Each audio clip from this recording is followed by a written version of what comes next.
Bienvenidas a una nueva edición de los Viernes Económicos. En esta oportunidad vamos a abordar el tema de la inversión pública en educación y sus efectos en la educación privada en Perú 2007-2019. Este es un tema muy importante, ya que Perú ha venido mostrando una expansión de colegios privados y universidades privadas e institutos superiores tecnológicos privados muy fuerte. En particular, como saben, en el año 1996, se decretó eh, una, el decreto legislativo 882, ¿cierto? Donde el Estado daba libertad para poder invertir en educación privada y abrir entonces centros, ya sea colegios, universidades, etc. A partir de entonces, ha habido una expansión muy notable de la participación privada, tanto en términos de instituciones como de matrícula. Ha sido catalogado por algunos como el proceso más radical en términos de educación, de expansión de la educación, de privatización de la educación, más radical observado en el mundo, a pesar de que es un fenómeno global. Y entonces, hoy tenemos el placer de recibir a dos profesores de la Universidad de Sussex, a Sonia Fagernas y Panu Pelkonen, quienes nos van a presentar una investigación que están desarrollando con Juan Manuel del Pozo y Diego, no recuerdo su nombre, perdón. Diego, de la Fuerte Stevens. Eso. Entonces, Sonia es profesora asociada en la Universidad de Sussex, es doctora en economía por la Universidad de Cambridge y sus intereses de investigación se centran en el desarrollo económico, la economía de la educación y la salud.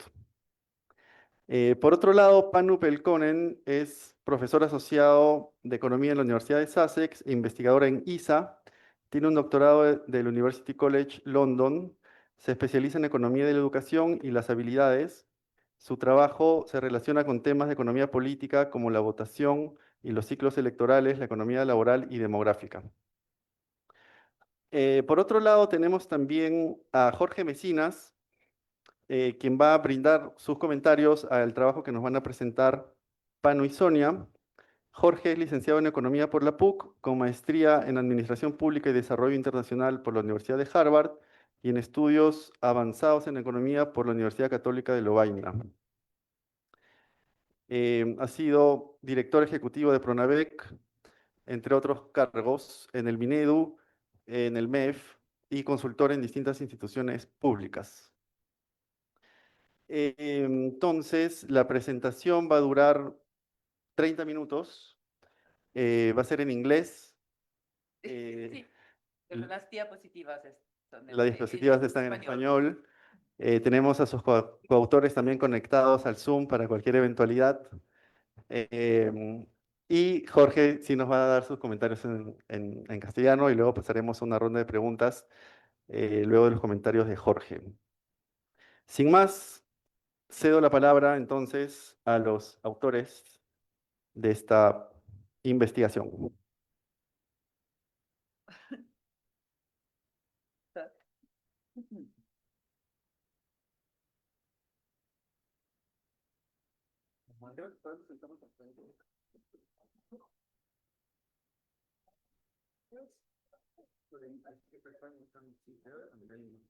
Okay, sure. Muchas gracias. I'm only doing, okay.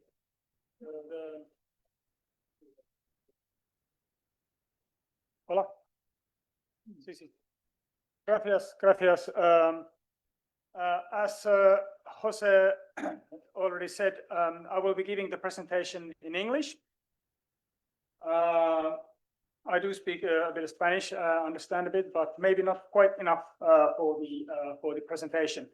But the slides are in English, in Spanish, and that hopefully helps you to follow this. I will begin the presentation. Sonia will follow with some parts, and I will then finish it in due course. So again, this is with Diego de la Fuente Stevens and Juan Manuel del Pozo Segura, who also worked with us on this project and its various stages. This is funded by the British Academy, and we are all associated with University of Sussex. So the contents here are that I'm going to say something about the background, describe the data and some summary statistics, some descriptives, and then we present 3 pieces of analysis. One where we try to analyze the effect of the quality of the public schooling on the private sector, and especially the enrollment in the private sector. Secondly, we will study the openings of new public schools and what sort of effect these openings have on private schools nearby. Finally, we will look at students who switch between the private sector and public sector and see what happens to their learning. And all of these 3 analyses essentially build up the view of the process of what's happening in Peru in this time. We'll conclude with some words on the relative cost effectiveness of public education and some policy conclusions. So the background to all of this is that the private sector schooling has been growing very quickly, not only in Peru and in other Latin American countries, but across lots of the developing and emerging economies. And this is often because education, like in some other public services like health, have been viewed as failing, not producing sufficient quality that the users want. And in fact, if you look at the literature on education, there are relatively few cases where we can say that the public sector has made any sort of comeback. It mostly just looks that people simply move to the private sector as soon as they urbanize and as soon as they start to earn some money and as soon as they can afford to put their children in private schools. Of course, this is a phenomenon mainly in the developing and emerging economies rather than what we consider traditionally developed countries. And Peru actually has a very interesting case where consistent investment into public sector led to some quite remarkable results, and in some sense led to the sort of a stop for the process of this privatization, if you like, as I'll show you very soon. Now, if we look at literature, academic literature, there's a very long line of literature where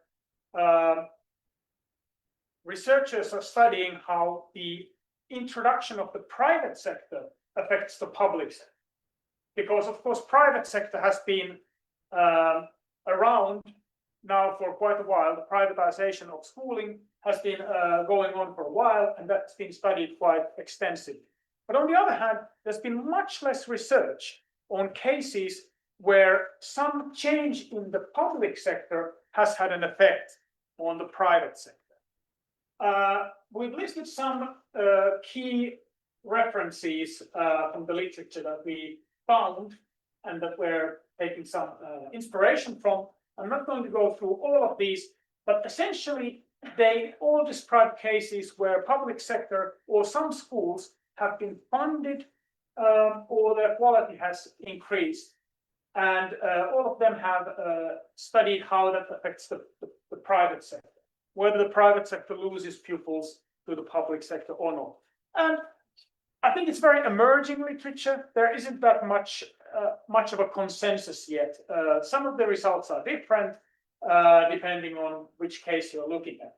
Although all of these cases are based on relatively small reforms. So these have been relatively small amounts of money or resources. Whereas in the case of Peru, what we are attempting to do here, we are trying to look at the whole package of reforms that took place over about a decade, and which had a huge influence on the Peruvian education system. So, of course, many of these reforms predate the time period that we're going to be looking at. Some of the key points that happened are, for instance, 2009, when Peru did extraordinarily poorly in the PISA assessment. Peru was, in fact, the worst performer in PISA in 2009. And that was obviously a wake-up call for the country's politicians to do something for the education. But specifically, we see some important laws. In 2007, Ley de Carrera Pública Magistral, and 2012, Ley de Reforma Magistral, which changed how teachers are hired and rewarded, for instance. There's been other particular reforms like Bono Escuela program and Pedagógico Multigrado, which have both been separately evaluated, and it has been found that these programs have had positive effects on learning. Also, Semáforo Escuela and others. This is not a comprehensive list, but the point being that these reforms were largely carried out and implemented after the government, by the government that took over in 2011. So we could probably say that from 2011 onwards, there was a politically more sort of stable period of about two governments of about 8, 9, 10 years when these reforms really pushed forward. The data that we're going to be using is pretty much everything we could get our hands on for Peruvian education. So we're using Censo Escolar, which covers all the schools in Peru and has their GPS coordinates. We use Evaluación Censal de Estudiantes, from which we take the second grade test results. And those will be the key outcomes that we will be following here in this study. We also use the ENA household survey, the census data sets, funding data from the Ministry of Education, and also prices of schools from the Identicole website. Now, this is what happens with the funding. So overall, reasonably impressive development. So from about 2005 to 2020, there's about tripling of education budget, which is divided into national, regional, and local.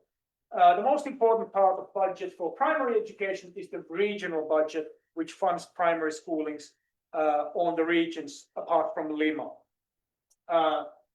And of course, inflation, this doesn't account for inflation, but it's still a very impressive increase. And you sort of see that from 2001 onwards, there was even a further speeding up of funding increases. So 2001, we see as a sort of a central point in the years here. Now, if we look at the numbers of pupils enrolled in primary schools in urban Peru, an interesting picture emerges. And when I say in urban Peru, I mean basically that we restrict our sample to those districts that were at least 80% urban in 2007 census. So we are not looking at all of Peru. We are mainly interested in the urban areas where there's more interaction of private schools and public schools. Now, in the left-hand side figure, we see that the private sector enrollment keeps increasing quite steadily, and the public sector enrollment keeps declining until over about 2009 and 11 there. So this is a typical picture. Until there, that's a typical picture that we see in many countries. Public sector simply losing ground to growing private sector, especially low-fee private schools.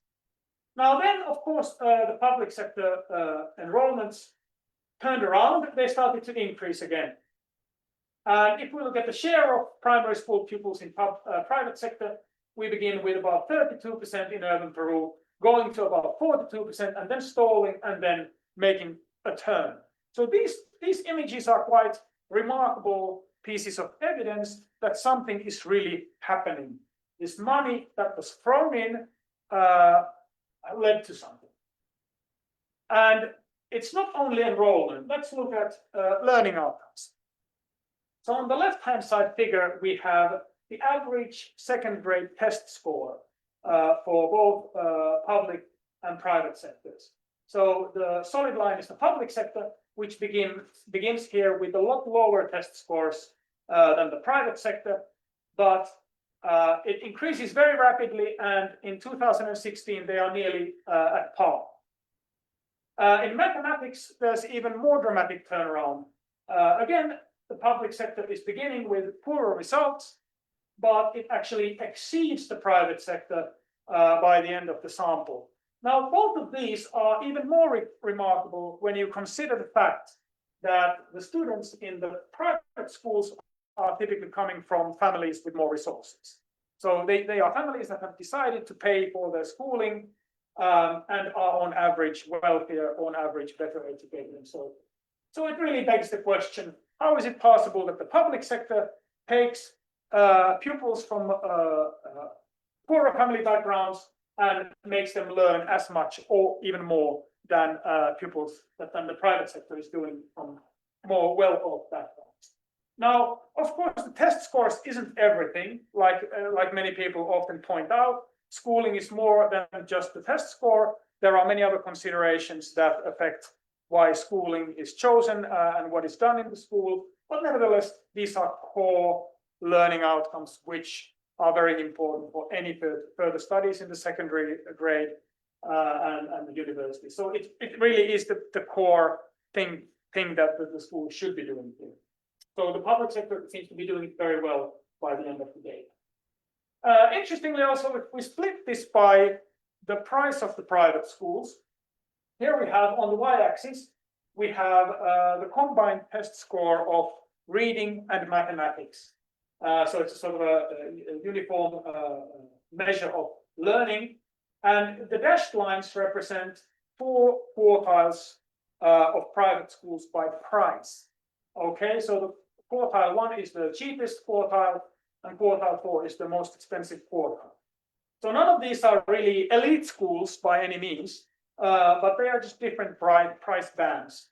And here again, public sector begins with the worst scores, but actually by the end of the data sample exceeds the 3 lowest price quartiles in the private sector. So again, quite impressive. So what we want to do now is look at what exactly is happening to private sector schools and how and where.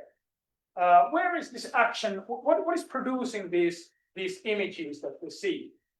Now, essentially what we want to do is we want to use a so-called difference in differences design in a event study framework where we want to divide the time period into before and after the improvement of the public sector. And we think that the dividing line here is 2011. So we clearly see that in 2011, something is kicking off, both in funding, both in results, both in enrollment, and also there was a new government. So we think 2011 is the key dividing line for us between before and after the big push to improve the public sector.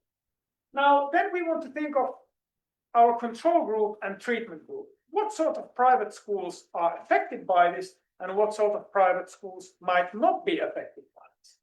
So our idea is that we are going to be looking at whether the private school has a public sector competitor within 1 kilometer radius of where it is. Because the reason is that the school choice tends to be very localized. People tend to often choose a school which is close to. So our comparison group is then going to be private schools that have no public competitors within 1 kilometer. And we are going to be using a relatively standard difference in differences event study to compare the private schools that are facing public competition to those that are not facing public competition. And let me show you a picture that gives a little bit more, a better idea of what's going on. So here we have a picture of Lima, and at the center of the rings there's a private school. All the blue dots are private schools, and all the red dots are public schools.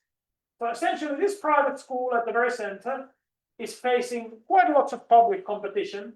It has 3 public schools within 1 kilometer, and they are also quite large. The size of the ball shows how many students it has. So it's very in a competitive environment, if you like. But there are lots of areas in Lima where there is really no public schools nearby. So if you are a private school in some of these places, there isn't really any public competition.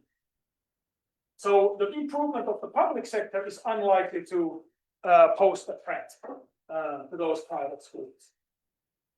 And of course, this is just Lima. There are many other towns, many other places in the country there where this same story is playing out.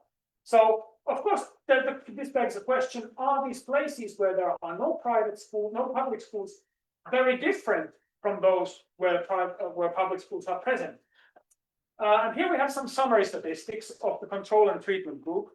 So the control group is a lot smaller because there aren't that many places without public sector schools, and the treatment group is a lot bigger. So this is the number of school year observations for private schools in urban Peru. Well, importantly, if we look at the learning outcomes, the test score in maths plus reading in the control group is about 1,155. In the treatment group, not very different. So it's not dramatically different. Also, the pupil-teacher ratio isn't hugely different. So we have 14 pupils per teacher and about 14 pupils per teacher in the treatment group as well. But there are some differences. For instance, the average price of the school in the control group is a lot higher than in the treatment group. So this probably indicates that the areas where there are no public schools are wealthier, but also it seems that the prices have some sort of bargaining power, which may bid up this price a little bit. But there's no free alternative anywhere nearby. Otherwise, these stats aren't dramatically different. Now, this is basically our key finding from this difference in differences analysis. So what you see here is the annual treatment effects of being in the treatment group, or basically having the public sector competitor nearby. What we're measuring here is the log points in the enrollment of private schools. So the y-axis is basically log points, and you can interpret these numbers so that minus 0.1 means about 10% decline, and minus 0.2 means about 20% decline. So we've normalized everything to year 2011, and everything has been normalized to the control group. So the 0 represents the control groups. So these are the private schools not affected by public sector competition. And this is a measurement of what happens to the enrollment of the schools that have public schools nearby. And we see that overall, after about 8 years, they have lost about 20% of the pupils. And the statistical significance is measured by the bars around these estimates. So it becomes statistically significant there about 5 years after the government of 2011 took power. Okay, now, of course, we are interested in understanding where is this actually coming from? Is this a uniform effect all over the place, or is this concentrated to certain types of places? Now, we examine this by splitting the sample in a couple of different ways. So in the first 2 columns, we basically split the districts in urban Peru to those with higher levels of education and lower levels of education. And this is the education of the adult population from census. So this is reflective of the socioeconomic status of the district. So you could say that the districts that have lower levels of education tend to be relatively lower in the sort of socioeconomic status, education, and income and wealth. So we basically see that the treatment effects are largely coming from those districts with lower levels of education. And with districts with higher levels of education, we don't really see any action. So, for instance, Lima is probably, especially the central Lima, is pretty much mostly in this category. So the public schools didn't really reduce the private enrollment, but many other parts of the country and poorer parts of the cities is where the action is. So that's where parents decided to act on the improved quality of the public sector, and we're more likely to choose public schools. Now, we were, of course, interested in the quality of the schools as well, because we would, of course, probably wish that if the public sector improves, it would be the poorer quality private sector schools that lose pupils and hence improve the average levels of education even more. Now, when we cut the sample to private schools that are in the lower 50% of test scores in the second grade and the higher 50% of the test scores in second grade, surprisingly, we find that the estimated treatment effect is quite similar. It's about 10%. So both schools with good results and poorer results lose about 10% of their students, even though it's only statistically significant in the other and not in the other. For some strange reason, it's more precisely estimated for the better private schools. Nevertheless, there's no difference in those. And this is interesting because we've asked about this from many researchers. Why aren't people turning away from the poor quality of private schools? Because isn't that exactly the whole problem? It's the poorer quality of the cheapest private schools that is the main issue. And one possibility here is that parents simply do not know the test scores of particular schools. And this is indeed the case. So the test scores are public information in principle. The Ministry of Education holds them. These data sets can be obtained by asking, but it's not anywhere where you can easily just get it. There's no single website where you can just put your postcode or your address and see the test scores of the nearby schools. At least that doesn't seem to be a common piece of information easily available. Okay, so that was the first piece of analysis. And of course, we should always be skeptical. If we don't believe one analysis, we could try different pieces of analysis and see whether that supports your thesis or not. And Sonia will say something more on the next one. Apologies, I seem to have a bit of a cough, but okay, so the evidence that Panu presented was a lot about trying to look at how the effect of the quality improvement on the private sector. We then thought that we could just try to be a bit more concrete and specific and try to see if there's a quantity effect as well. So here we're trying to understand if we're looking at new school openings. So if there's a new public school opening nearby, we're assuming that may is going to potentially create more competitive pressure, and we're looking at the effect of that on the private schools.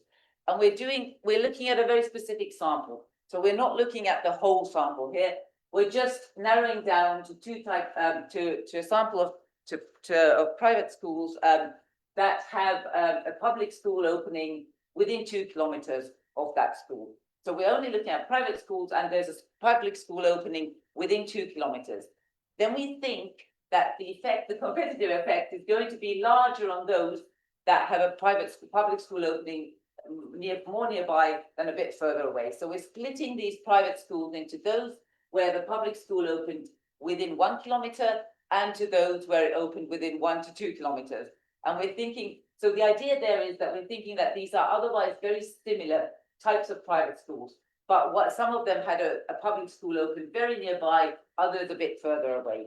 And the idea is that had this difference in opening not happened, we're assuming that because they're quite similar, they would have likely followed a very same sort of trend or trajectory in their test scores and in enrollment. The difference was that there was a public school opening nearby, and it was a bit closer for some of them than for others. So that what we call the treatment group is the group of private schools where the public school opened very nearby, and the control group that we're comparing the trends in enrollment and test scores to are those schools where it opened a bit further away. But all of them had an opening of public school nearby. So we're using, again, a difference in different strategy. I'm not going to go into a lot of detail about that. Basically, we're just looking at a change in enrollment and test scores over that time in response to this opening of public sector school.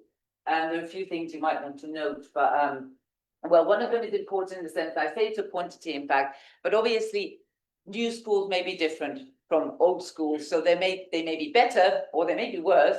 Ideally, they might be better, and so we might also be capturing partly a quality. So the total sample we've got of private schools, so it's only these private schools with a public school in 2-kilometer radius, is 1,204. And then we obviously have an annual data set, so the total sample is at the bottom, 13,000, a bit more. There are only about 130 public school openings over the whole time period, so it's not a huge number. We're not looking at a huge change in the number of schools. We think the main impact of policy change really was about quality of schooling. Nevertheless, there were some new schools, so we're using that here. And then we've got about 400 that had private schools that had this public school open within 1 kilometer, and about 800 private schools where the public school opened within 1 to 2 kilometers. And then we're looking at the difference in basically in the enrollment and test scores of these two types of schools. So what do we find? The panel A there is about, we're looking at the dependent variable of interest is the enrollment, the total number of students, and we've taken the logarithm. And the sample is split into all the years and then into 2 different periods. So 2013, it's just split in half. It could start from 2011 as well, but 2013 reflects the kind of post-reform period.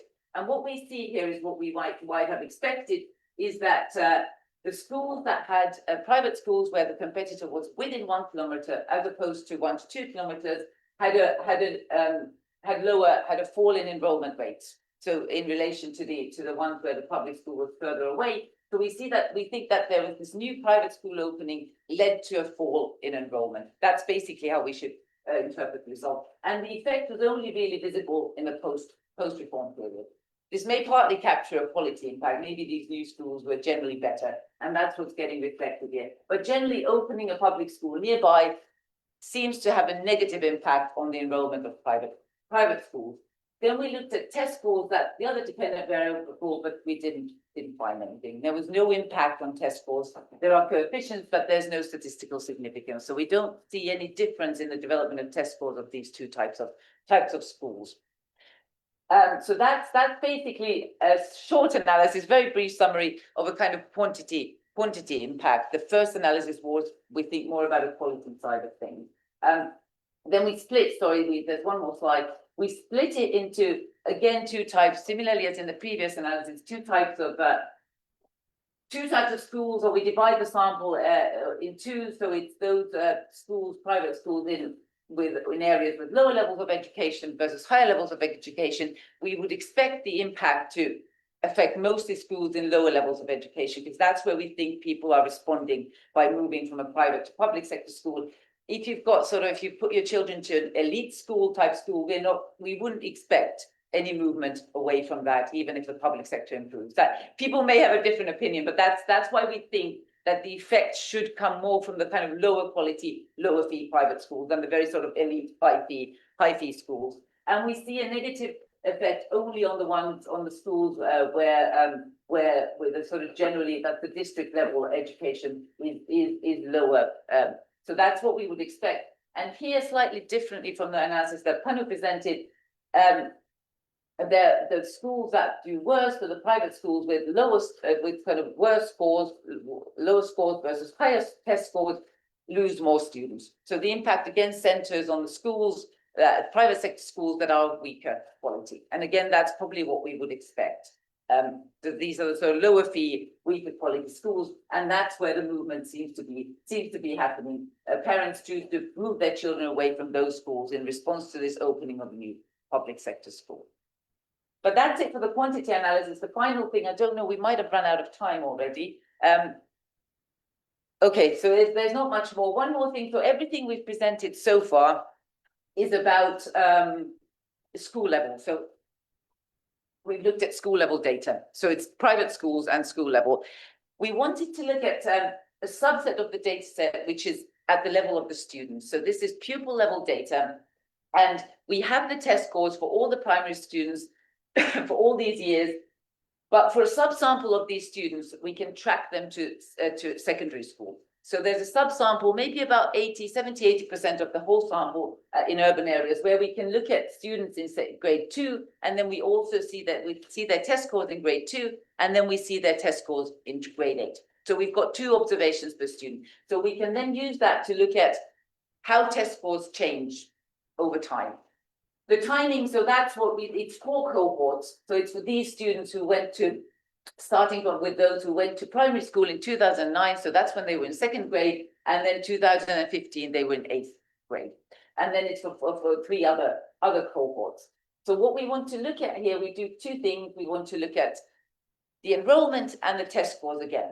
It's because of the timing, we can't sort of really link it to the reform. So this is kind of more generally, we're not trying to link it specifically to the reform. We're just trying to look at, firstly, how an improvement in public sector schools generally affects enrollment at the pupil level. So that's the first analysis. We estimated kind of what we call a linear probability model, but basically we're just looking at the variable, dependent variables are 0, 1. 1 is for students who, 1 is whether you switched from a public school to a private school. And the lambda is the coefficient we're interested in, but that's the coefficient on the I, but the I basically is just the improvement in the public sector schools over the time period for each of these 4 cohorts. It's the average improvement in test scores in that area. So we're trying to look at whether if there's a larger improvement in public sector test scores, do we see a movement of students away from public sector, private primary schools to public sector secondary schools? I'm trying to rush. So that's basically what we're looking at. That's the results. The key thing in terms of what I just said to look at is the mejora pública local there. That's the improvement in the local schooling in public sector schooling. And the dependent variable is whether you moved from a public sector to private sector. That's when it's 1. Sorry. Yes, sorry. So private to public. I'm rushing now. Yes, so we want to look at people who move from students who move from private to public in response to an improvement. And it's a positive coefficient and significant. So that's what we'd expect. We see also at the pupil level that there's some reaction to improvements in the public sector schooling. And then you can also look at the other variables. If you're interested, just try to see what sort of characteristics matter for moving away from private schools to public sector schools in secondary. So there is an impact of low, so the socioeconomic status matters, also your grades matter. Okay, so the kind of the higher socioeconomic status is, the less likely you are moving, and the better you did in primary school, the less likely you are to move, which may be again what we'd expect. And then finally, with the same sort of data, instead of looking at with the choice of enrollment, whether you switch from a private to public, we looked at test scores. So we wanted to see, is there a difference in test scores for students over this period? So we just look at the change from year 2 to year 8, grade 8, and whether that's different for students who are moving, firstly, from, which way does this go? So we've got a dummy variable for whether you moved over that time period from a private to a public school, or whether you, vice versa, you moved from a public to a private school. So we have 2 variables capturing that, and the control group that we're comparing this to is students who didn't move at all. So we're looking at whether that movement leads to a different kind of change in test scores. And what we find is roughly what we might expect. So if you move, the first line is the one that we're interested in. If you moved from a private primary school to a public secondary school, there's a positive change in learning, as opposed to those students who didn't change school at school type at all. Vice versa, if you went from a public sector school to a public primary school to a private secondary school, the effect is actually negative, yeah, in relation to those who didn't move at all. So that seems to suggest it's not really about the reform, that's not there, but it's over the reform period we see that movement from the private sector to public sector generally led to better test scores. This is all quite descriptive. The other analyses are trying to really look at the sort of like a causal effect in that sense. This part here with the student data, I would say is a bit more descriptive. I'm going to hand over to Panu.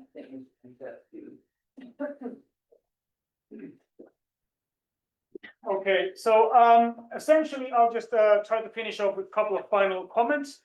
In the paper, we do a sort of a cost-benefit analysis of the public sector as opposed to the private sector. It has a number of assumptions and details, and I'm going to go into that in detail, but essentially we look at how much is Peru using into primary education in the public sector and what sort of results they get. And then we compare that to the gradient that the private sector is producing. What sort of results do you get with what sort of prices in the private sector during the same years? And based on that comparison, it looks like the public sector is very cost effective. So it's might be even half the price of the private sector, depending on some assumptions. So that's of course important for policy.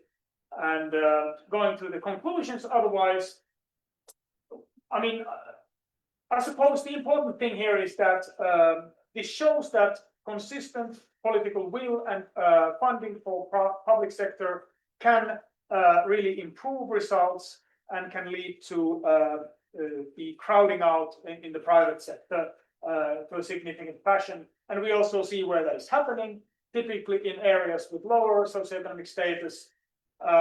And we didn't find any positive effects on private schools. So we didn't see private schools raising their game, like improving their test scores or anything like that. And for political outcomes, we think that there's been some discussion of school vouchers, for instance, in Peru. That has, of course, taken place in some other Latin American countries. But here, we probably think that with these results and these costs that we see in 2016, school vouchers probably would not be a good general solution for providing education. Maybe for some particular groups, but in general, you might even wish that there would be more students going to public sector schools, as we see here. And overall, in the big international picture, Peru provides quite an interesting case study to look at how public sector has been turned around in a positive and positive curve. Thank you. I'll stop there and I'll give the floor to the discussants.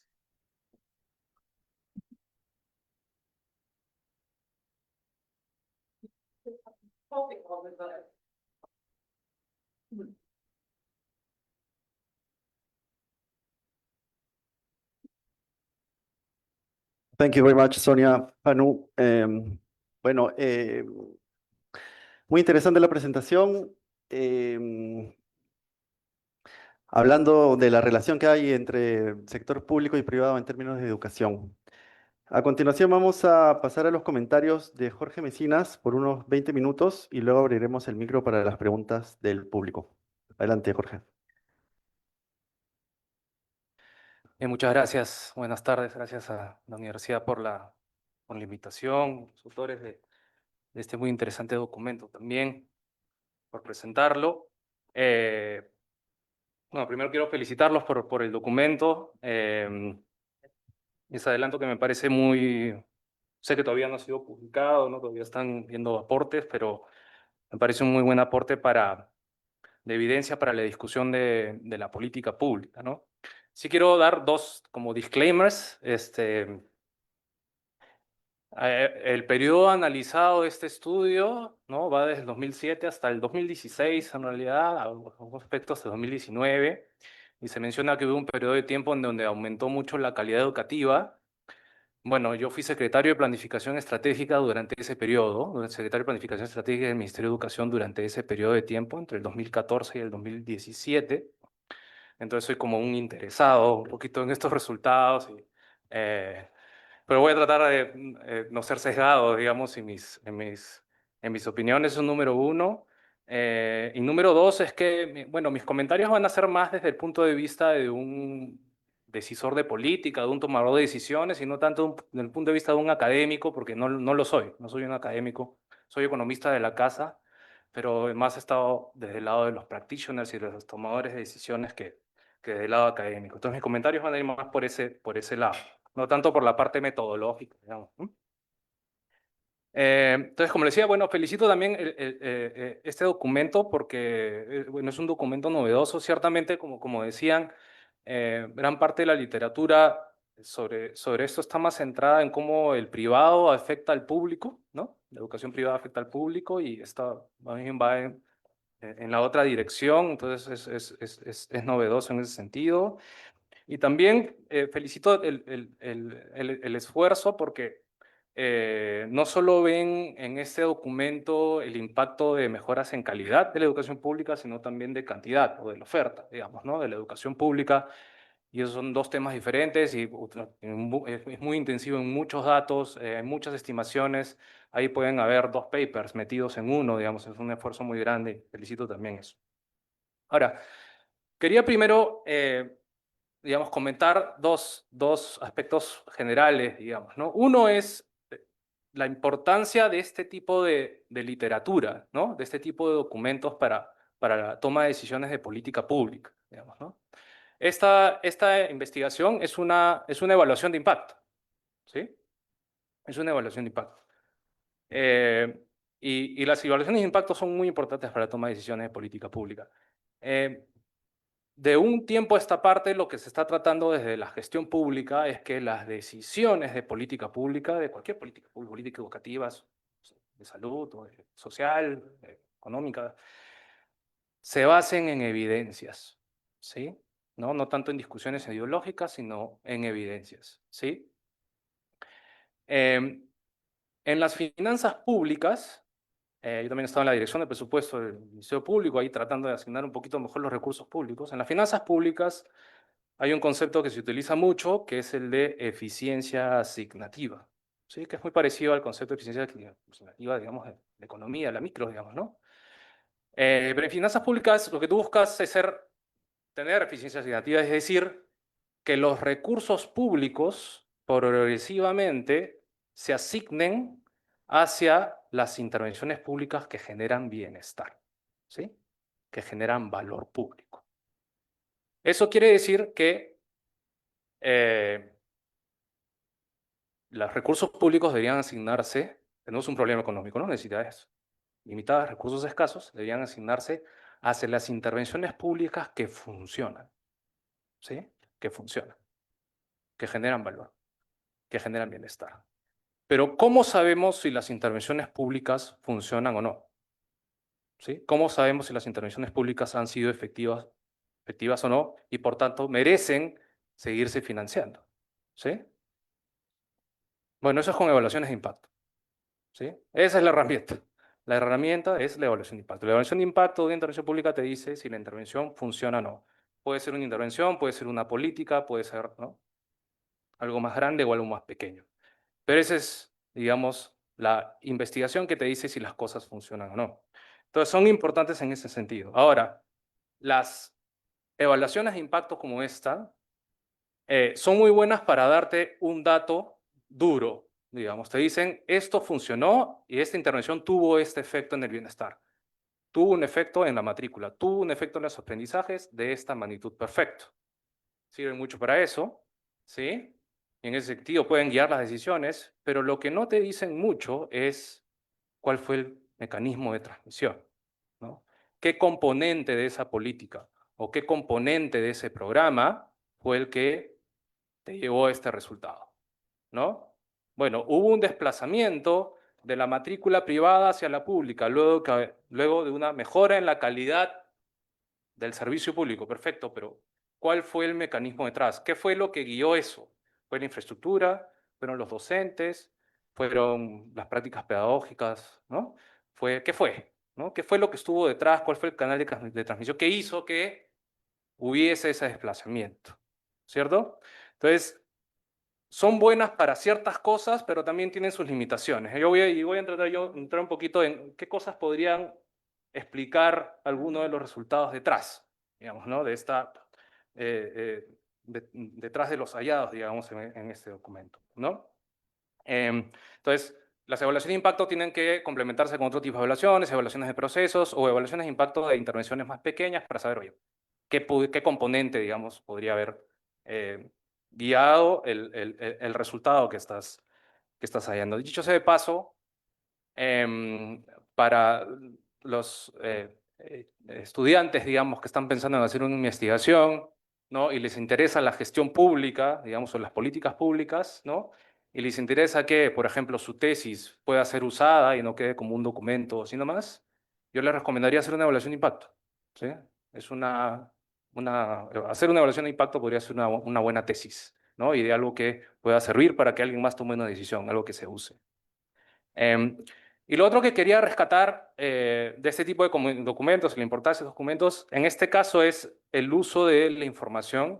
Es un documento muy intensivo en datos y gran parte de los datos que se utilizan es información administrativa. Utilizan el censo escolar, es una herramienta que en realidad son datos cuya generación implica mucho esfuerzo para el sector público, ¿no? Y en verdad da gusto que se utilicen para tomar decisiones, digamos, para generar investigación y que esta investigación sirva para tomar decisiones, ¿no? Como el censo escolar, digamos que se hace desde los 90 ininterrumpidamente, o como la evaluación censal de estudiantes, que mide los aprendizajes censalmente en los estudiantes de la primaria y secundaria, aunque ya no, ¿no? Y por eso creo yo que en algún momento el documento se trunca en un periodo de análisis porque no tenemos evaluaciones censales de estudiantes a partir de cierto periodo del Estado. Entonces, ha habido retrocesos en el Estado en la generación de información y eso deberíamos siempre criticarlo. Ahora bien, esos eran como dos temas iniciales más generales, pero ahora sí que quisiera entrar tengo 5 comentarios más específicos ya sobre la metodología, sobre el documento y sobre sus resultados. Un primer comentario es que, si ven bien, este documento trae 4 grandes noticias, buenas noticias, ¿sí? Una primera buena noticia es que durante la década pasada sí hubo una mejora importante en la calidad de la educación pública, ¿sí?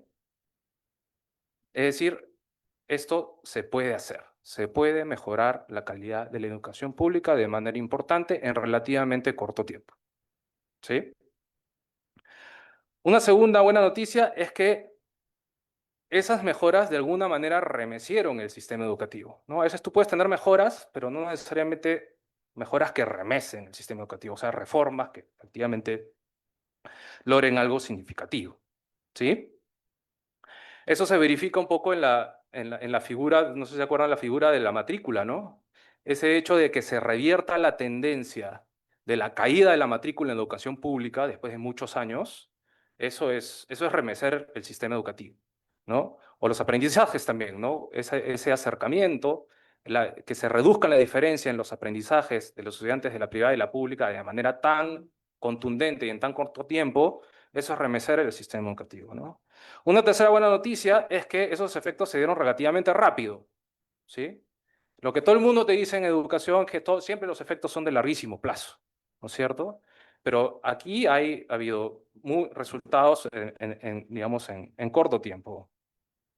Y una cuarta buena noticia es que al parecer, aunque los cálculos son muy gruesos, los cálculos de costo-efectividad son relativamente gruesos, es que los resultados se lograron de manera costo-efectiva, a menos respecto de cómo lo hubiese hecho el privado, ¿no? Entonces, ese es un primer comentario. Este documento trae consigo buenas noticias, ¿no? O sea, de que se pueden hacer cosas y se pueden tener resultados y rápidamente, ¿no? Ahora sí, un segundo comentario, sí ya más por el lado metodológico, digamos, del documento, es que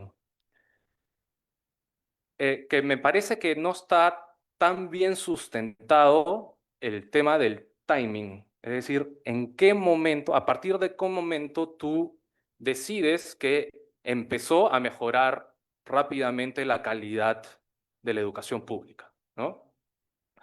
En el documento se asume o se define como el timing, ellos llaman el evento, ¿no? Hay un evento, ¿sí?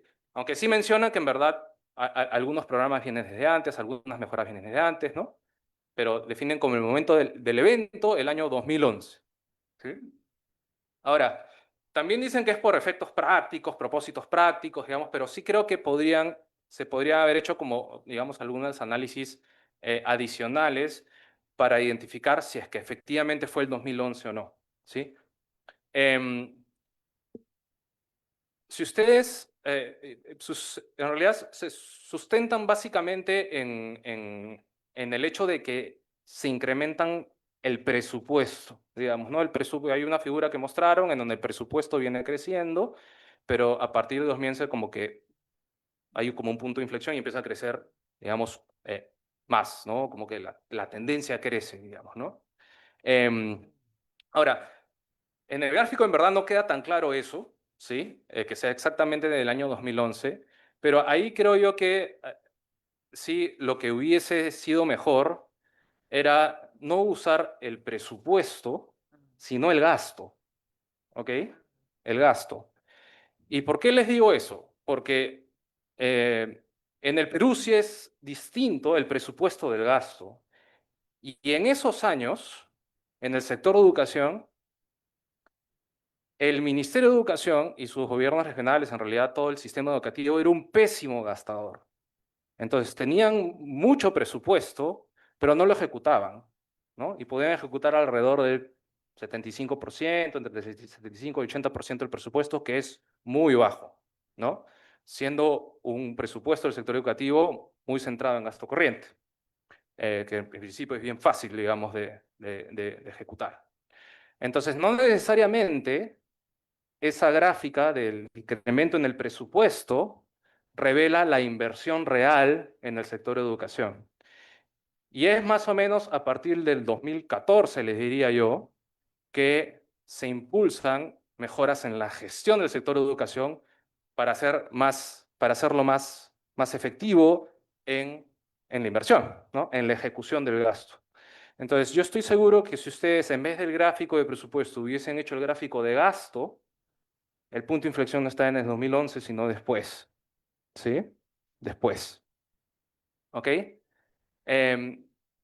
Luego también seguían por el tema de matrícula, ¿no?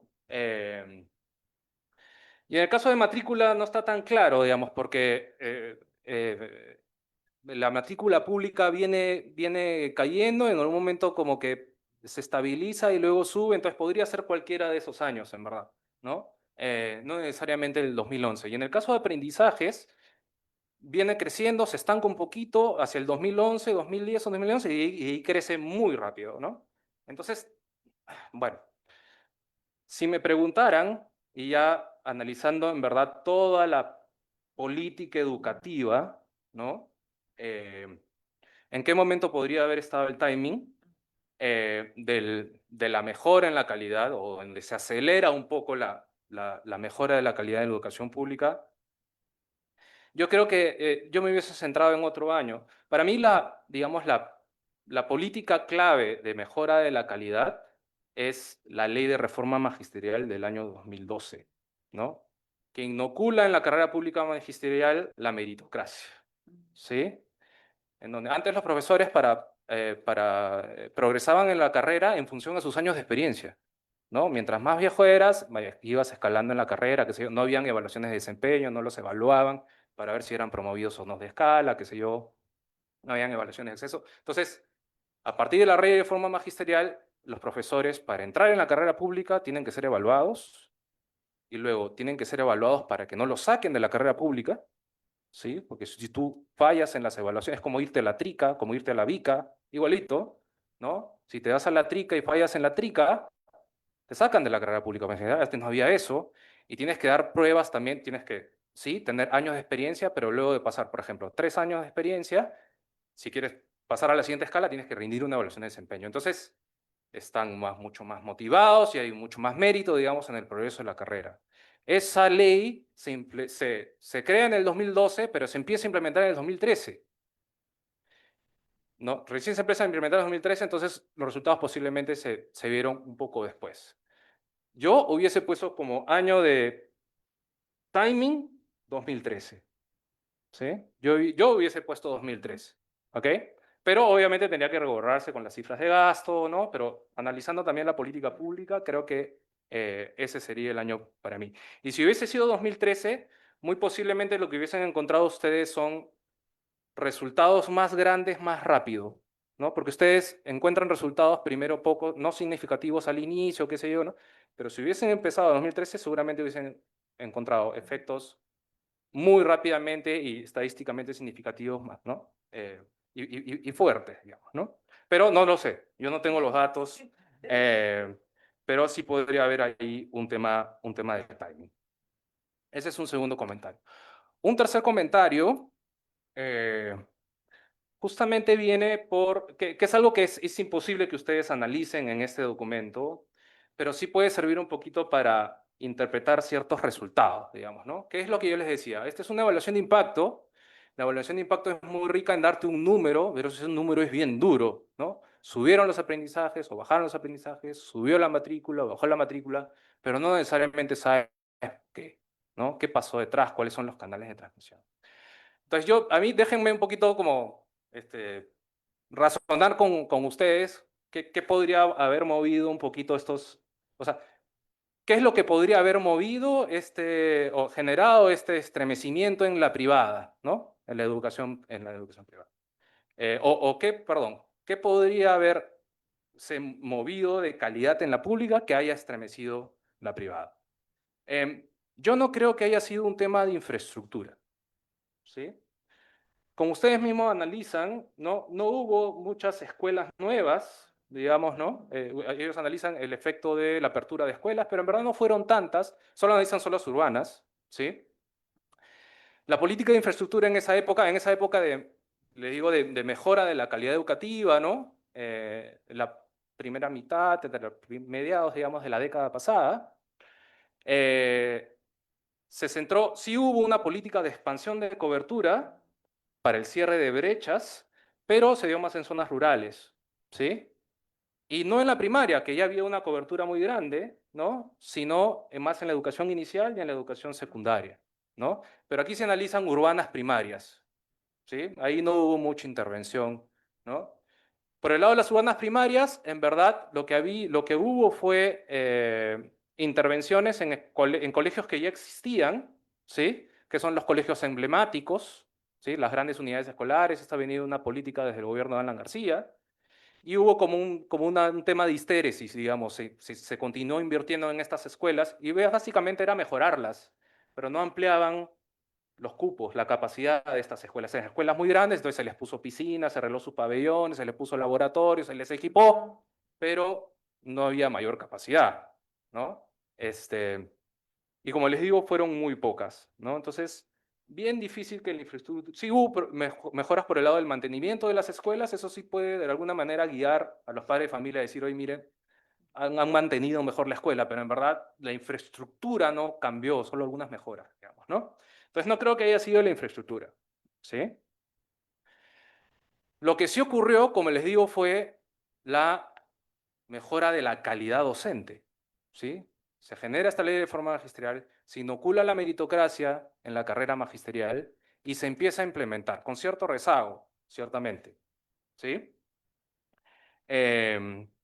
Ese para mí es, digamos, uno de los hechos centrales, el tema de la calidad de los docentes, digamos, en la carrera pública y su motivación, digamos, ¿no? Que estén más preparados. Eso pudo haber hecho que se desplacen docentes de la privada hacia la pública, ¿sí? Y una de mis hipótesis, digamos, una hipótesis que tengo y también para explicar algunos de los resultados que ustedes encuentran, es que muy posiblemente se hayan trasladado hacia la carrera pública los mejores profesores de la privada de bajo costo, ¿no? En realidad, casi todas las privadas que ustedes analizan son de bajo costo, casi todas. La gran mayoría de las escuelas privadas que ustedes analizan son de bajo costo. Em, pero esta carrera pública magistral no solo introduce la meritocracia, sino introduce mejores salarios, se pone un piso salarial mucho más alto, ¿sí? En el Perú no solo hay profesores dentro de la carrera que son nombrados, sino hay profesores contratados, que son a veces profesores temporales, o a veces no hay plazas para todos los docentes, pero sí necesitas docentes, entonces los contratas año a año. Y lo que se hizo fue que esos docentes contratados normalmente ganaban menos también y se les igualó con la primera escala de la reforma magisterial, entonces ganaron mucho más. En el sector privado, y más aún el sector privado de bajo costo, lo que tienes es mucha informalidad, lo que tienes son salarios bajos, entonces es altamente probable de que digamos, el salto digamos, en el salario y en las posibilidades de progresión haya sido tan alto que los que se hayan trasladado de la privada hayan sido los mejores profesores y no los más deficientes. Ese para mí creo yo, es algo central, digamos, ¿no? Que pueda estar explicando el paso de la privada a la pública. Y un tercer punto para mí es el tema de la gestión. No solo se buscó, la mejora de la gestión fue muy grande en esos años, yo diría a partir del 2014 en adelante. No solo se buscó tener mejores profesores, sino que asistan a las escuelas, ¿sí? Teníamos el problema más básico que puede haber. No se daba el servicio necesariamente, ¿sí? Los profesores no iban, los directores no iban, los estudiantes no iban. En la pública, ¿sí? No funcionaban los servicios básicos, no se ejecutaba el presupuesto, ¿no? Y ese presupuesto no se ejecuta, y el presupuesto para pagar los servicios básicos de las escuelas, el agua, la electricidad. Bueno, si no se ejecuta, no hay agua y no hay electricidad en las escuelas. Se hizo todo un esfuerzo porque se diera el servicio. Y hay una herramienta que ustedes ahí han visto que se llama el semáforo escuela, y era ir a supervisar todas las escuelas, ir inopinadamente a 6.000 escuelas al mes y verificar que estuviera el profesor, que estuviera el director, abrían los caños para ver si saliera el agua, que prendiera la luz, que estuviesen los estudiantes, que estuviesen los materiales. A veces se contrataban a los profesores en junio, las clases empiezan en marzo, ¿sí?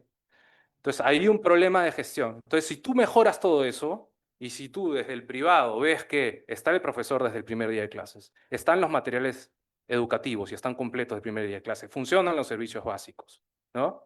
Ves un cambio en la educación pública, ¿no? Basta que veas que se está dando el servicio, eso te revela. No necesitas necesariamente los aprendizajes, la información de los aprendizajes, no necesariamente necesitas eso. Es importante también, pienso que se deberían publicar, sí, pero no necesariamente. Entonces, las mejoras en la gestión, creo yo que han sido un segundo, no es la infraestructura, son los docentes y es la gestión, ¿sí?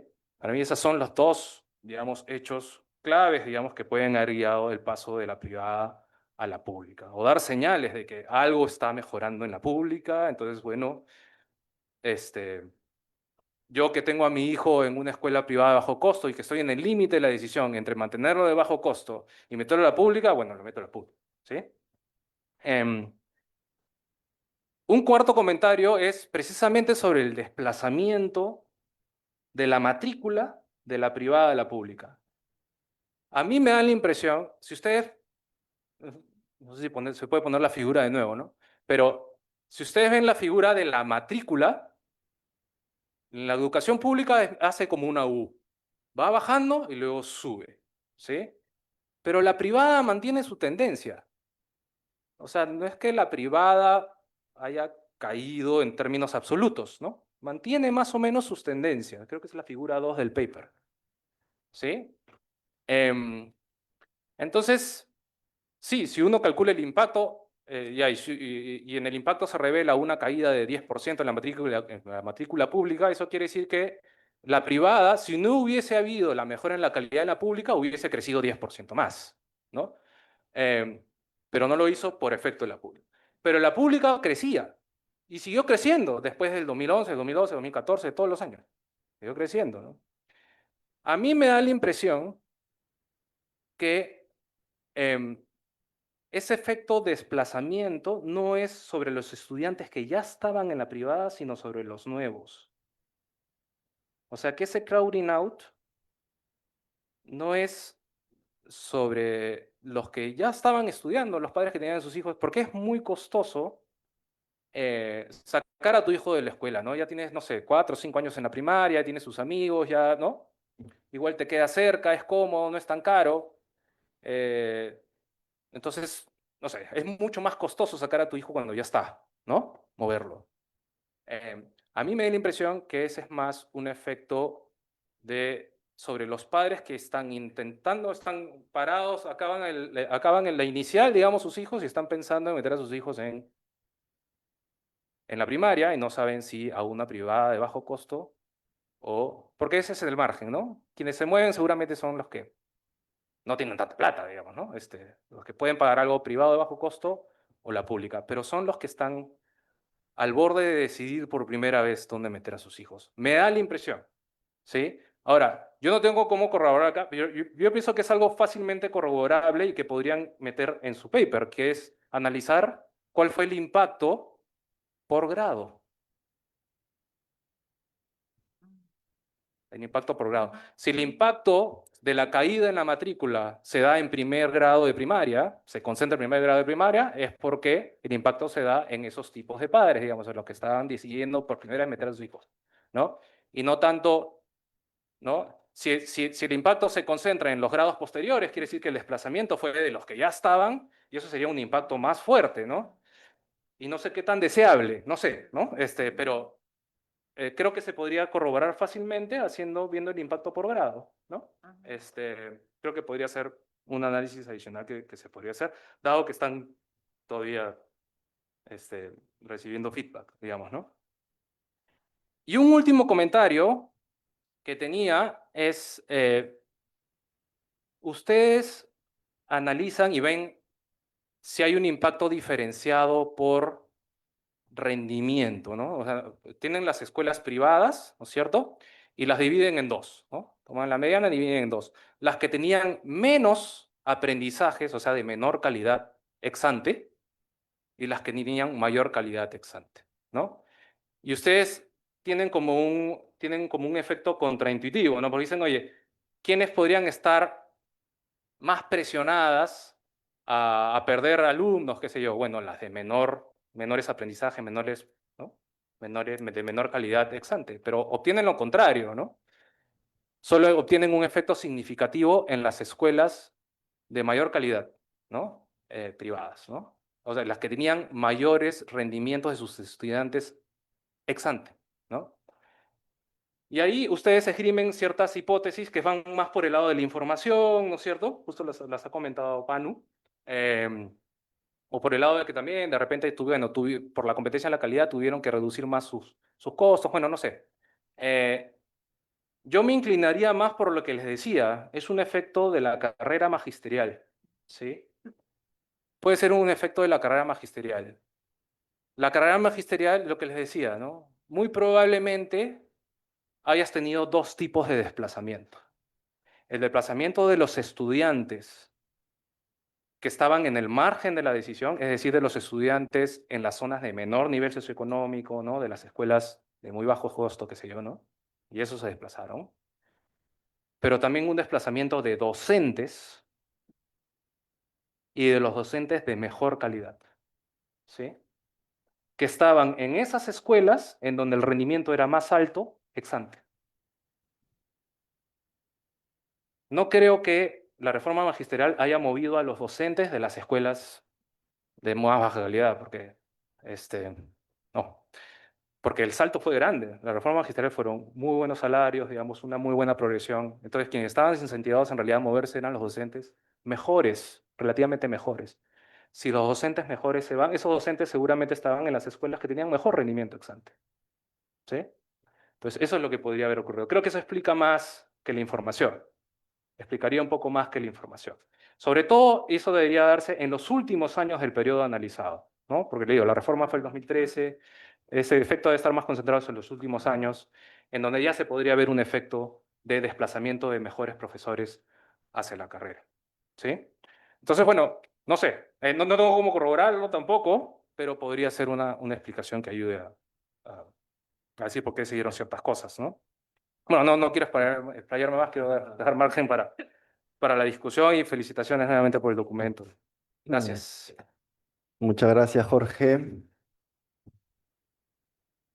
Muy interesante la hipótesis del mecanismo de la mejora de la calidad docente a través de la carrera pública magisterial, ¿no? Que fue uno de los esfuerzos más grandes en los últimos tiempos del Ministerio de Educación para incrementar justamente la calidad de los aprendizajes, ¿no? Sin embargo, también tuvo algunos problemas, ¿no? Como finalmente se declaraba un gran porcentaje de plazas desiertas y se terminaba contratando a los mismos docentes que estaban ya en el sistema educativo, pero es cierto que digamos, las plazas en el sector público o el hecho de trabajar en el sector público, en las escuelas públicas, es muy interesante para un sector muy grande de docentes que se desempeñan en el sector privado, ¿no?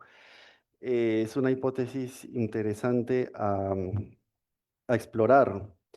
Yo también quería agregar un poco acerca de esto, el paso del sector privado al público, qué tanto juega este tema de la economía informal, ¿no? Ya que Perú está caracterizado por una proporción muy importante, 75% de empleo informal, donde sabemos que hay una inestabilidad fuerte de ingresos, entonces que condiciona el hecho de poder asumir el pago de pensiones, así sean de estas escuelas de bajo costo, low cost, que cobran 200 soles, ¿no? Más o menos. Bueno, sin más, le damos la palabra a los autores para que respondan a los comentarios de Jorge. Gracias. Gracias.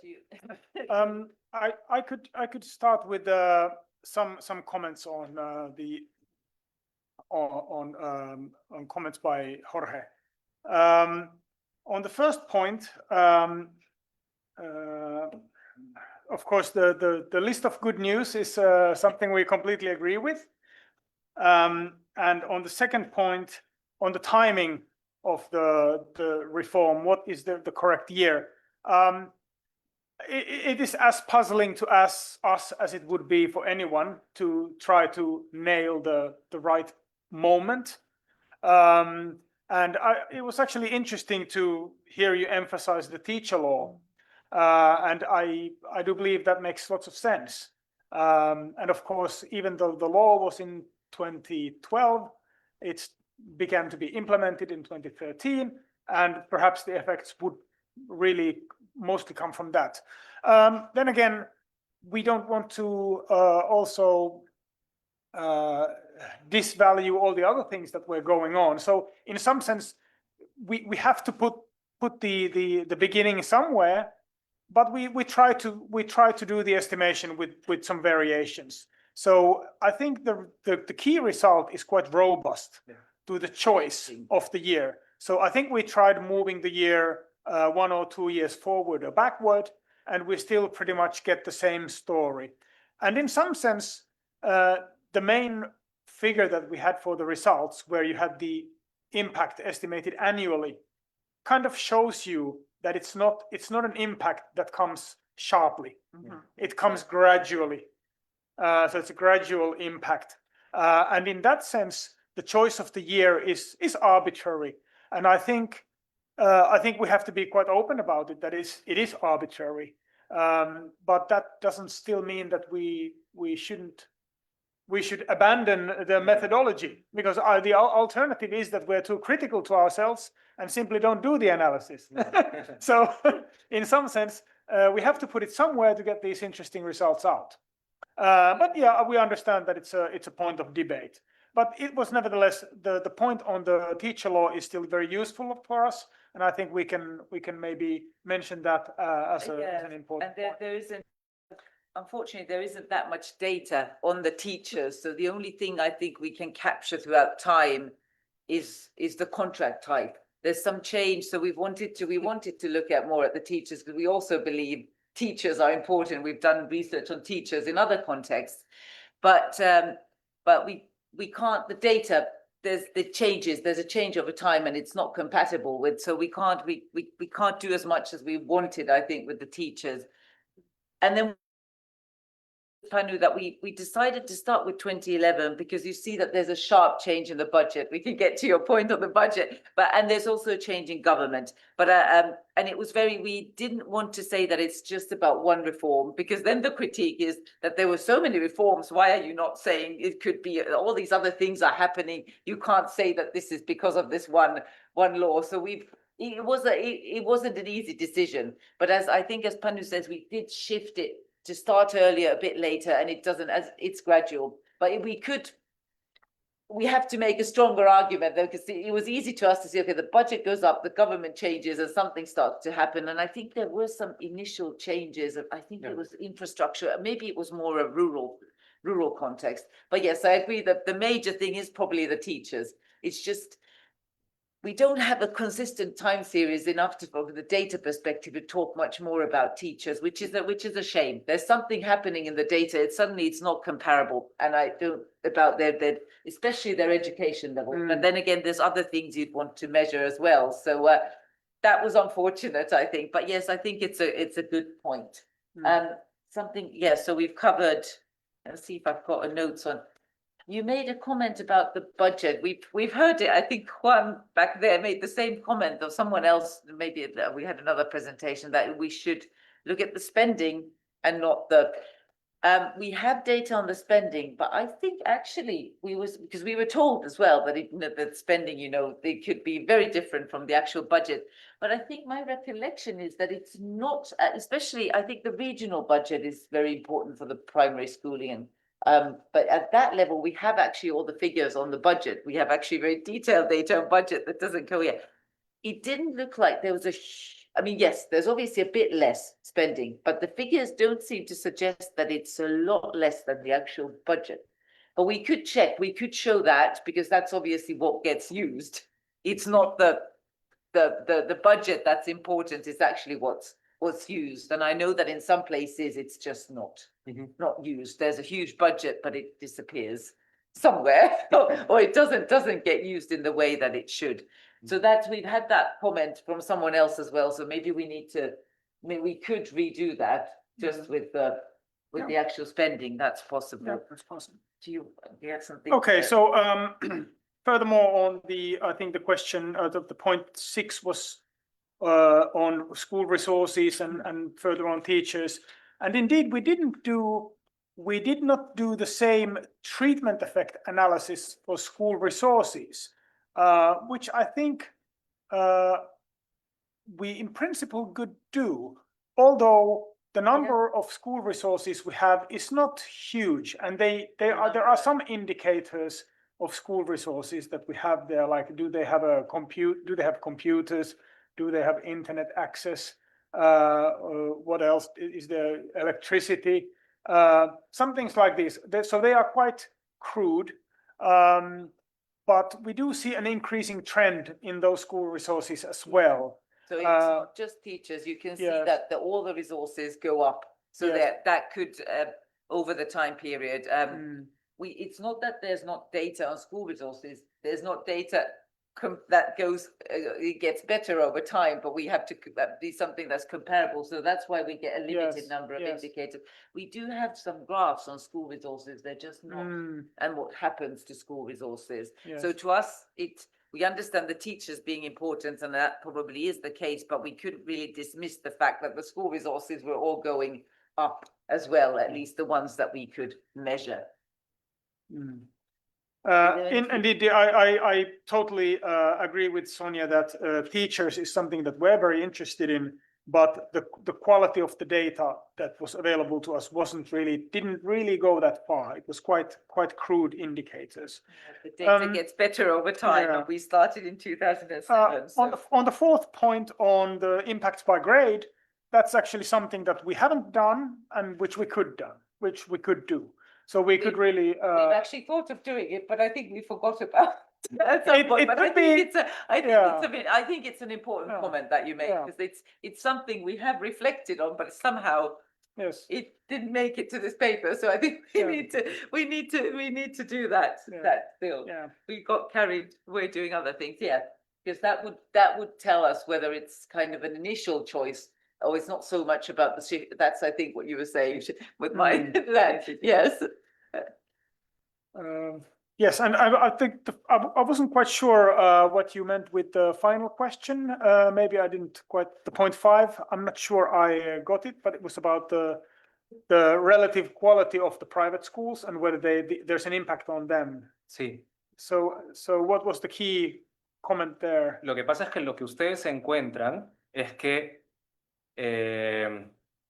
ustedes analizan el efecto de la mejora de la educación pública sobre las escuelas según sus logros de aprendizaje ex ante. Es decir, y parten a las escuelas en dos. Las que tenían 50% que tenían menos aprendizajes, digamos, eran las de menor calidad, digamos, privada, versus las que tenían 50% que tenían mayor calidad. Y ven que hay un efecto negativo, es decir, se reducen los aprendizajes, hay un impacto negativo solo en las de mayor calidad. Significa, estadísticamente significativo solo en las de mayor calidad. Y ustedes dicen, pues bueno, tratan de interpretar que puede ser un tema de información o un tema... Y yo creo que no es tanto por la información, sino que yo creo que en esas escuelas, que eran las que tenían un poquito mejor calidad ex ante, fue donde se desplazaron todos los profesores, todos los docentes, por la ley de reforma magisterial. Ahí hubo un desplazamiento de docentes, de profesores, de los mejores profesores, hacia la carrera. Pues por eso cae ahí y no cae en las de más baja calidad. Eso. Yeah, that's. It's something we need to think about that, I think, yeah. Puede And ser. that- Es una hipótesis. yo It's possible, Yes, and yeah. it's. No tengo cómo probarla. Because that effect is different than in the quantity, in the Exacto. opening of new schools, it's a Exacto. different, so we have to, this is, yeah, We partly need a to puzzle, look into but- it. Yeah, that's a good point, okay. Exacto. Excelente, muchas gracias. Tenemos unos minutos para una ronda de preguntas. También aquellas personas que estén conectadas por Zoom y Facebook pueden enviarlas a través de esas respectivas plataformas. Así que agrupemos unas 3, 4 preguntas. Pueden levantar la mano quienes desean intervenir. Puede ser en español o en inglés si se sienten cómodos. Hay una. Sí, adelante. ¿Tú?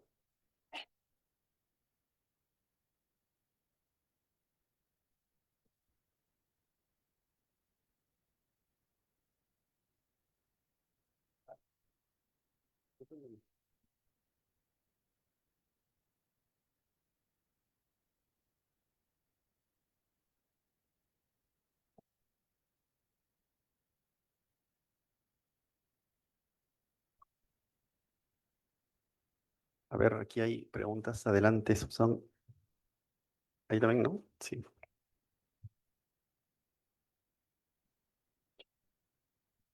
Vamos a hacerlas en grupo primero, para responder al final. Muchas gracias. No sé si hacer la pregunta en inglés o en español. Podría hacerlo en inglés tratando de que se entienda mejor. Thank you so much for the presentation. It was so amazed by the information that you show.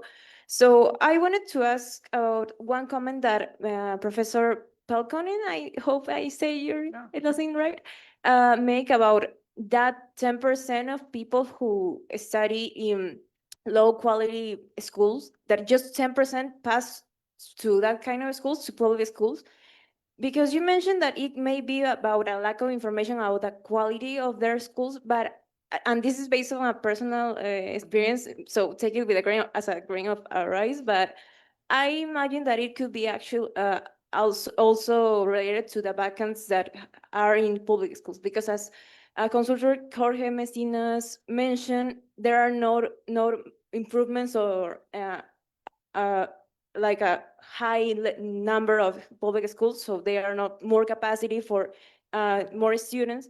And maybe the parents know that the public schools have a better quality, but when they go to get a vacant, they couldn't get it.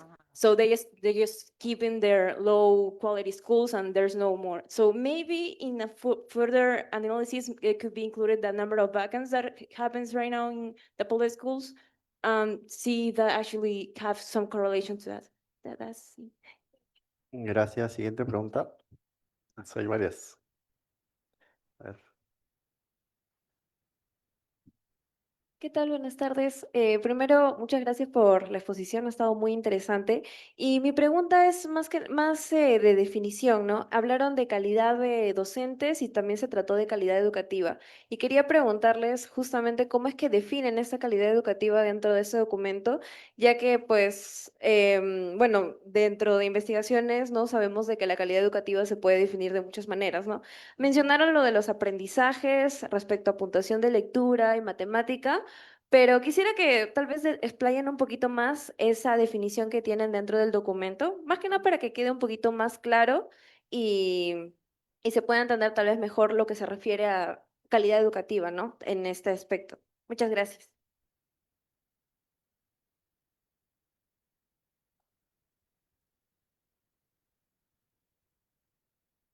Yeah, thanks very much for that nice presentation. I guess, going back to the topic of mechanisms, I don't, I wonder about how this extra money was spent. So, because it sounded like maybe teacher salaries were increased, or part of it went towards, increasing salaries. But I think, that would be, I mean, trying to get at this, at least showing it's possible, right? That teachers, I mean, why would teachers move? They might move if their salaries, right, were higher, or they had, potential to have higher salaries. I guess I also wondered about the student teacher ratio, and, and how that might evolve over time as a possible mechanism. And then I think one of you mentioned, educación inicial. So I don't know if part of that increased budget went to more preschools, that might, be, that might also be having an effect on test scores later on, in primary school. And then I guess just, a comment on the trends in the matricula and the enrollment, because there's also sort of demographic changes. So, I guess, I'd like to see kind of the proportion of students enrolled, like by age, because some of those changes in enrollment might be due to, there are fewer kids being born. And so, I think it'd be useful to look at sort of the changes in enrollment by, it's kind of proportion of all kids who could possibly be enrolled, at age 8 or, by age. So I think that, that might help also to see what's going on. So thank you very much. ¿Quién más había ahí atrás?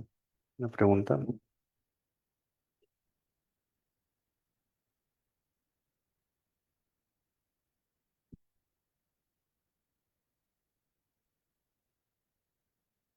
Buenas tardes. O sea, vi mencionaron lo que son las brechas en lo que es las matrículas entre las escuelas públicas y privadas y que en los últimos años se han abierto más escuelas privadas del nivel primario, pero que algunas te priorizan la rentabilidad sobre la calidad educativa, sobre todo en el sector público, solo las que logran, por así decirlo, formar bien a los estudiantes, darles una base necesaria como para la secundaria y también para el examen de la universidad. Quería preguntarles más o menos si habría alguna forma de una política o incentivos que serían claves para la inversión en educación tanto en la primaria, tanto en el sector público o privado, que realmente impulse el desarrollo del capital humano y contribuya al crecimiento del país, especialmente considerando que en las zonas rurales o incluso en las urbanas, como en distritos de Ventanilla, Chacute o Ancón o otros más lejos como San Juan del Lurigancho, hay muchas escuelas que, por así considerarlo, son chichas, no ofrecen la calidad educativa que realmente se merece el país. Gracias. ¿Alguna pregunta adicional? Yo quisiera añadir dos cortitas. Una es acerca de la apertura de colegios públicos. En general, ese es un proceso muy largo para que pueda ocurrir y en muchos casos son las mismas familias de la zona que se organizan para hacer el pedido, ¿no? Entonces quería saber cómo esto afecta a su estrategia de identificación y también en algún momento mencionaron colegios de control que no, privados que no tienen colegios públicos en un radio de 1 kilómetro, ¿no? En particular en el mapa que mostraron en Lima, se veía en zonas pudientes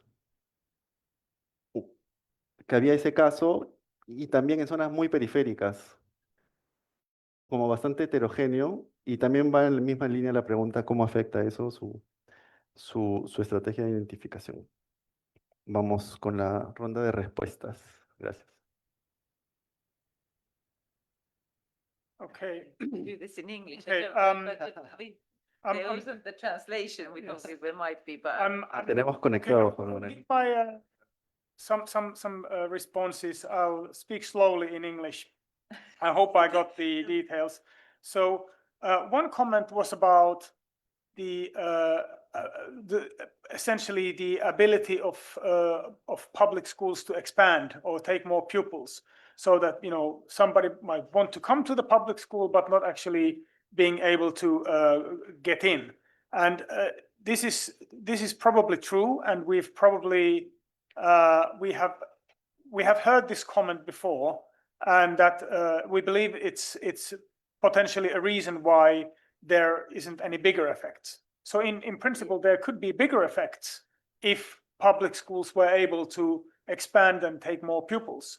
Yeah, so that's, we probably seeing a smaller effect because there wasn't space in the schools. It's not something we have much data on that we could concretely, I think, work with, or unless I'm mistaken, but I think we've tried to make the point that if public money could be spent to expand the schools and people would be willing to go to those. But yes, we might be having a smaller impact because there's a capacity constraint. And of course that could be evaluated by some means. I mean, there could be, we might have an idea of how many students fit into a certain building, if that could be somehow seen from the data, or if there's a limit on the pupil-teacher ratio, then we could see that if a school has a certain number of teachers, then the maximum student capacity is something, and that could be maybe used to identify schools which are already in full capacity and schools which are not in full capacity. But that would require quite a bit of more work, I think. But I think that needs to be acknowledged. So I think it's a sensible comment and criticism of the work. Then on the one question mentioned the quality and the definition of quality, and again here we can't really have a direct other direct measures of quality than the learning outcomes that we have for schools, test scores. So in some sense, what we could do and what we also did earlier in the earlier stages of the research, we tried to see more directly whether the increasing test scores of schools would draw more pupils from the private sector to the public. But that there didn't seem to be really that much going on. So it seemed that that basically people are choosing public sector based on some quite general perception that the public sector is improving, because they don't seem to have precise information about whether that public school or that public school is better than my private school. But there seems to be a general understanding that public sector is improving, and that seems to have an effect. So and therefore our analysis also is based on simple before and after analysis, where we basically think that after the reforms took off is the time period of general improvement. And this is pretty much what we're left with. I think we acknowledge also that the question that the quality is a multi-dimensional, there are many dimensions to quality, but we're doing the data analysis and we're two economists, so we have to sort of have something we can measure. And that's the easiest thing to measure is to use for measuring something is the test score. Obviously, we have then looked at things like resources, you know, how many teachers there are, whether there are, you know, there's internet, computers, a toilet, anything like this in the school. But yes, it's when you work with data, you need to have something that you can quantify, you can measure. So that's the limitation, I guess, to thinking about what's quality. You had a number of questions about and I think we have actually done quite a bit of analysis, just looking at the sort of student pupil teacher ratios and resources and these, and we could maybe, yeah, I think there are some graphs even in the actual paper, but maybe, you know, in terms of where the money went, we could even split it between, you know, what the teacher salary is. Currently, we have the whole figure, but we could try to, you know, decompose that a bit and try to see, you know, where were the largest changes. To me, it has seemed like a package. Certainly it's the salaries, but it's also changes in school resources. A lot of things when even just books and just the resources generally went up. So that's going to be one of these, like one category. But I don't know what we have data on the budget. We have had some problems with it. So just making sure that we actually have the primary school budget. That's more complicated. And I'm not sure we can easily break it down to all those components. It's there, but it's not that easy data to work with. But we could maybe try to see if we can get categories that might be useful for just analyzing, explaining which component might be driving the result. I think especially teacher salaries as a proportion of the overall. Yeah, that I think would be overall, useful maybe to just show share of expenditure, and maybe that split alone would be informative, given what has been said about the teachers here. And one thing that was also mentioned is preschooling, which is quite possible. It's quite possible that if the public sector has improved preschooling, then some of the results could be due to that. Of course, there is still the question of what's happening with the preschooling of those people who are currently in private schools. Did they not go to any preschooling, or did they go to preschooling which is privately provided, or were they home? So ultimately, currently, I think it's quite difficult to get precise data on that because there simply is, at least in this school census data, there is no information on that. So it might need a separate source of data to know. But it is possible that some of the results are due to preschooling. There was one question at the back which I didn't quite. I'm sorry, I didn't quite understand. Esa de repente la puedo contestar yo. Que era si había algún incentivo, ¿no? Para que haya mejores escuelas privadas nuevas, digamos, ¿no? Por ahora el incentivo es el mercado, digamos, o sea, digamos, la educación privada está totalmente desregulada desde el decreto que mencionaba José María en los 90s, ¿no? Se fomenta la inversión privada, digamos, en la educación básica, ¿no? Se le exime de ciertos impuestos, ¿no? Y está totalmente desregulada, ¿no? Entonces cualquiera puede prácticamente abrir una escuela privada, ¿no? Y con muy pocos requisitos, para seguir existiendo, digamos, ¿no? Entonces, en principio, ahorita lo que guía, los incentivos que guían, en verdad, a los agentes, están muy vinculados al propio mercado, digamos, ¿no? En principio, debería ocurrir de que si tu escuela es mala, debería desaparecer, ¿no? Pero también ahí existen problemas de información y una serie de cosas que sí merecen una regulación. Y ese es parte del problema que se debería solucionar. Eso es algo que honestamente no se ha hecho en todos los años desde que existe esa ley, ¿no? Posiblemente podría hacerse algo muy parecido a lo que se ha hecho con la educación superior, ¿no? Establecer como ciertas condiciones mínimas de calidad, que haya una SUNEDU de la básica, ¿no? Y que, ¿no?, establezca ciertos parámetros básicos, mínimos, digamos, ¿no? Para para operar. En otros países lo que ocurre sí es una regulación muy fuerte, digamos, ¿no? No sé, tanto de las privadas como de las públicas, ¿no?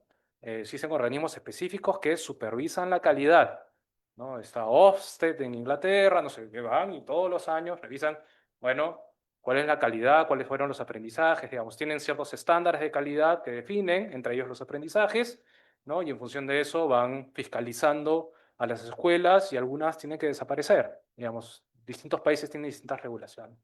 Creo yo que un poquito los incentivos deberían venir más, en este caso, por el lado del garrote, digamos, ¿no? Establecer ciertos estándares y a los que estándares mínimos, digamos, y los que no los cumplen mínimamente, bueno, deberían ser escuelas que desaparezcan, ¿no? Me darles el permiso. Pero no hay, no existe eso. Yes. And you had a few more questions, did you, about that?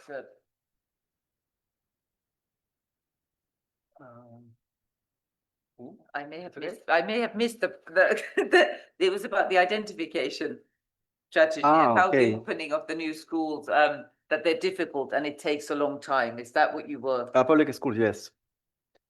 And that it's a The process. anticipation that- effects of So- that, the anticipatory effects. Yeah, so, have we, that people anticipate that there's, oh yeah, so that you're saying that people anticipate that there's a school and then the effects might actually. I wonder how that would work in practice, because the school, nothing will happen before the school is There, you there. can't really enroll children before they are, I mean, Probably there are households that give more importance to education or something like that. Like, well, I think, question to think. Yeah, okay. And the other one, you had a question on the radius. Yes, All in English. about the heterogeneity of the control schools, private schools, no? Because there are regions, at least in the map that you showed about Lima, that are very wealthy, Yeah, yes. and the others that are very Yeah. poor.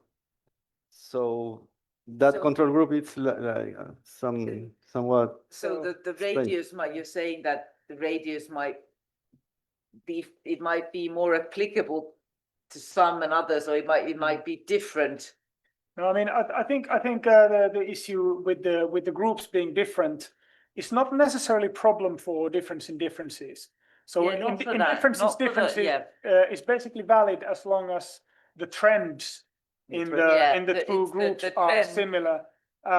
So the levels in wealth and education don't need to be the same. So essentially, what we have in the graph of the treatment effects, we can see that there's no differences in trends before 2011. So if you compare the treatment, so if we compare the enrollments of the treated and the control groups before 2011, the trends in the outcomes look quite similar. So there's no declining or increasing trend in the control or treatment group compared to the other one. And in that sense, that's a good sign for the difference in differences methodology, at least the way it's usually criticized by. Yeah. Okay. Well, I think that it's time, 4 p.m. We do not have questions on Facebook o Zoom. Ya estoy hablando en inglés sin quererlo.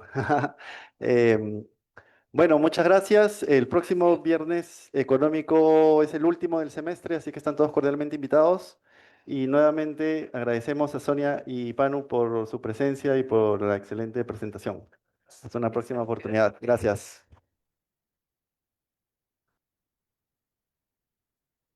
Ay, Jorge, perdón. me olvidé de Jorge.